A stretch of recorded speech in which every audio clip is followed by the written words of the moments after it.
तो जिस देश में लोकतंत्र का पाठ विश्व को पढ़ाया, उसी देश में लोकतंत्र की गला घोटी जा रही है, लोकतंत्र का चीरहरण किया जा रहा है और लोकतंत्र का बलात्कार किया जा रहा है। तो लोकतंत्र का गला घोटना, लोकतंत्र का चीरहरण जितना भारतीय जनता पार्टी की सरकार में हुआ, जहां इनकी सरकार नहीं होती है वहां ईडी सीबीआई भेज के विधायकों की खरीद फरोख्त करके कर लेते हैं। 856 करोड़ रुपए की लागत से 30 किलोमीटर प्रति घंटा की रफ्तार से जो हवा चल रही थी वो नहीं झेल पाई।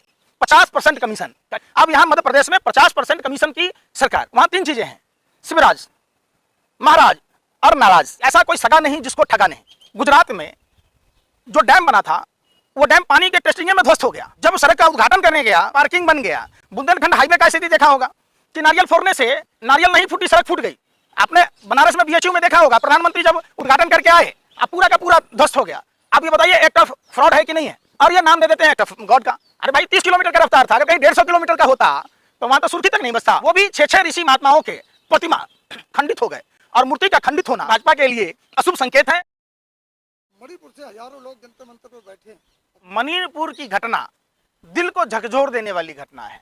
आखिर सरकार, गृह मंत्री और प्रधानमंत्री कर्नाटक के चुनाव में न जाते तो हारना तो था ही, कोई फर्क नहीं पड़ता। लेकिन जो मणिपुर जल रहा था वो मणिपुर नहीं जल रहा होता। इसमें कहीं ना कहीं एक बहुत बड़ी साजिश, षड्यंत्र प्रयोग का नतीजा है कि सरकार ने इसको दरकिनार करके क्यों रखा।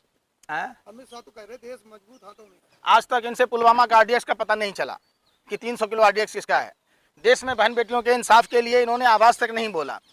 गलवान घाटी की घटना, नेपाल द्वारा किया गया फायरिंग, तमाम आप जब देखेंगे तो देश सबसे आज तक का विश्व का सबसे कमजोर प्रधानमंत्री नरेंद्र मोदी, इससे बड़ा कमजोर प्रधानमंत्री का उदाहरण कुछ नहीं हो सकता। वो कह रहे हैं देश में 24 डंका बजाने वाले हैं। अरे भाई सुन तो लो, अगर मजबूत प्रधानमंत्री के हाथ में होता तो आरएसएस का प्रदीप कलुलकर भारत की खुफिया जानकारी पाकिस्तान को नहीं दे रहा होता। अगर देश मजबूत हाथों में होता, जिस शर्मा को इन्होंने गैलेंट्री अवार्ड से नवाजा था वो पाकिस्तान को खुफिया जानकारी दे रहा था। देश अगर मजबूत हाथों में होता तो आईएसआई के लोग आकर देश में जांच नहीं कर रहे होते। इससे बड़ा कमजोरी, इससे ज्यादा निकम्मापन आप क्या कह सकते? सर, ये जो आंदोलन चल रहा है क्या लगता है कि 2024 तक जाएगा? तो देखिए, ये आंदोलन नहीं है, ये बेटियों के इंसाफ की लड़ाई है। आपका जमीर जिंदा नहीं है।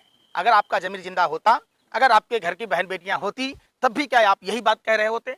तब भी आप न्याय के लिए लड़ाई लड़ रहे होते। और ये जरूरी है कि सबसे ज्यादा यौन शोषण के मामले आपने देखा होगा मेघालय में, जिसको इन्होंने टिकट दिया था उसके यहाँ 450 पौवे पाए गए थे, कंडोम पाया गया था, जेलेटिन की छड़ें पाई गई थी। उसको भारतीय जनता पार्टी के लोगों ने बनार्ड को टिकट दिया। जब आप देखेंगे महिला के साथ छेड़खानी का आरोप लगा था इनके राष्ट्रीय जोकर गोबर पात्रा, जो 12 हिंदू राव में डॉक्टर हुआ करते थे।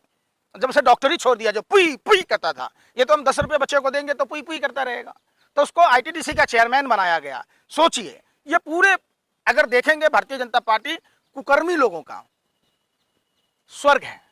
कोई भी अपराध करके आइए, भारतीय जनता पार्टी में शामिल हो जाइए। भारतीय जनता पार्टी हमेशा अपराधियों के रक्षक के रूप में आया है। सिर्फ कुलदीप सिंह सेंगर का मामला नहीं है।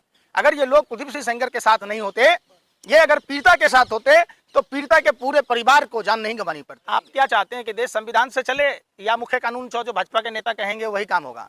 ये पहले नेपाल में होता था, वहां भी अब लोकतंत्र हो गया। तो जिस देश में लोकतंत्र का पाठ विश्व को पढ़ाया, उसी देश में लोकतंत्र की गला घोटी जा रही है, लोकतंत्र का चीरहरण किया जा रहा है और लोकतंत्र का बलात्कार किया जा रहा है। लोकतंत्र का गला घोटना, लोकतंत्र का चीरहरण जितना भारतीय जनता पार्टी की सरकार में हुआ, जहां इनकी सरकार नहीं होती है वहां ईडी सीबीआई भेज के विधायकों की खरीद फरोख्त करके कर लेते हैं। जहां सुप्रीम कोर्ट से भी दिल्ली में देखा होगा आपने कि जब ट्रांसफर पोस्टिंग के पावर अधिकार न्यायालय के द्वारा मिला, इन्होंने अध्यादेश ले आया। तो ये सब लोकतंत्र का गला घोटना नहीं तो क्या है? जहां अडानी पर कार्रवाई होना था, राहुल गांधी जी की सदस्यता रद्द कर दी गई, संसद को म्यूट कर दिया गया। तो ये लोकतंत्र की हत्या नहीं तो क्या है? 856 करोड़ रुपए की लागत से 30 किलोमीटर प्रति घंटा की रफ्तार से जो हवा चल रही थी वो नहीं झेल पाई। 50% कमीशन, कर्नाटक में 40% कमीशन था। अब यहाँ मध्य प्रदेश में 50% कमीशन की सरकार। वहां तीन चीजें हैं, शिवराज, महाराज और नाराज। 3 जगह कमीशन जाता है। महाराज का अलग खेमा है, शिवराज का अलग खेमा है और नाराज का अलग खेमा है। तो कोई भी कॉन्ट्रैक्टर जो आएगा उनको 3 जगह कमीशन देना पड़ता है। जो भारतीय जनता पार्टी में लॉबी है पूरी की पूरी, ऐसा कोई सगा नहीं जिसको ठगा नहीं। आपने देखा होगा गुजरात में जो डैम बना था वो डैम पानी के टेस्टिंग में ध्वस्त हो गया।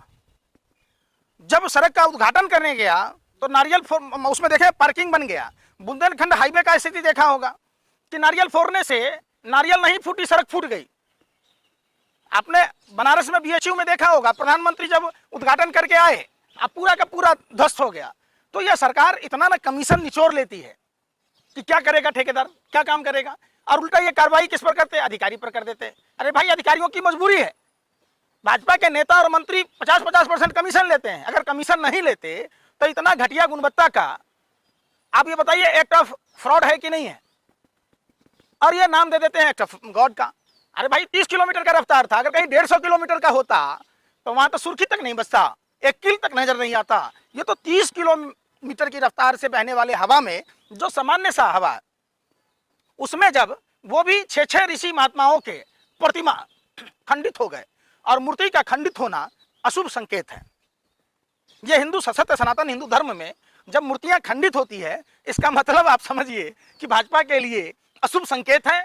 महाकाल भी नहीं चाहते कि मध्य प्रदेश में भारतीय जनता पार्टी की 50% कमीशन खोर सरकार, जहां बच्चों के वर्दी के नाम पर घोटाला होते हों, जहां पेयजल के नाम पर घोटाला होते हों, और जहां वहां का पैसा ठेकेदारों के द्वारा दिल्ली में विज्ञापन कराया जाता हो, सारा का सारा दूध का दूध और पानी का पानी भोलेनाथ महाकाल ने साफ और स्पष्ट दिखा दिया। कैमरों में नहीं आ पाया वो। मीडिया भी तो उसका हिस्सा है ना, विज्ञापन तो उसके यहाँ भी जा रहा है ना, तो कैसे दिखाएगा? चोर चोर मसेरे भाई हैं।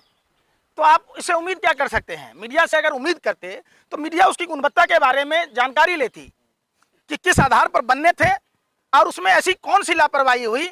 ये तो महाकाल का शुक्र हो कि वो बड़ी भीड़ के दिन ऐसा नहीं हुआ, नहीं तो लाखों की संख्या में जिस महाकाल के दर्शन करने धरती के स्वर्ग उज्जैन, जहां भोलेनाथ साक्षात विराजते हैं, जहां भगवान चित्रगुप्त विराजते हैं, जहां गणेश विराजते हैं, जहां सभी देवी देवताओं का स्थान है, और वो धरती का स्वर्ग है उज्जैन, वहां उस दिन अगर श्रद्धालु होते तो उस दिन क्या हाल होता? लाखों श्रद्धालुओं को यह मौत के मुंह में ढकेलने वाले षड्यंत्रकारियों के खिलाफ जांच होनी चाहिए, और इसकी जांच संयुक्त संसदीय समिति से होनी चाहिए और क्लियर होना चाहिए। इसलिए कि सभी पार्टी के सांसदों को जाकर वहां जांच करना चाहिए। यह हिंदू धर्म के आस्था का सवाल है। यह हिंदू धर्म के नाम पर वोट लेने वाले फर्जी लोग हैं जो हिंदुओं का शोषण करते हैं। समझिए, ये इंसान तो इंसान, ये भगवान के भी अपने नहीं है, जो भगवान को भी ठगने का काम करते हैं। राम मंदिर में इन्होंने चंदा मेहरा फेरी की थी, जिस रथ यात्रा में जो पैसे आए थे सब गबन कर दिया। फिर राम मंदिर के बाद चंदा लिया था, जमीन स्कैम में इन्होंने पैसे कमाए। अब उज्जैन में कमाया। हिंदू धर्म के जो लोग थे जिन्होंने कार सेवकों की सेवा की थी, उनको उजाड़ दिया। कश्मीर में कश्मीरी पंडितों के घर पर बुलडोजर चला दिए, उनको वेतन नहीं दे रहे। कानपुर में हिंदू ब्राह्मण माँ बेटी को बुलडोजर से चलाकर जिंदा जला दिया। खोरी गांव में 40 मंदिर तोड़ दिए, बनारस में 150 मंदिर तोड़ दिए। तो ये ऐसा कोई सगा नहीं जिसको भारतीय जनता पार्टी ने ठगा नहीं। और तो और एक बात बता दूं, लक्ष्मी देवी को बंगाल के चुनाव में प्रधानमंत्री ने ब्रांड एम्बेसडर बनाया था। उस लक्ष्मी देवी को आज तक मकान नहीं मिला। वो लक्ष्मी देवी उस केवट समुदाय से आती हैं जो प्रभु श्री राम हम सबको भव से सागर पार कराते हैं। उस प्रभु श्री राम को नदी पार कराने वाले केवट समुदाय की विधवा बहू के साथ प्रधानमंत्री नरेंद्र मोदी जी ने फ्रॉड की, चीटिंग की। आज तक उनको मकान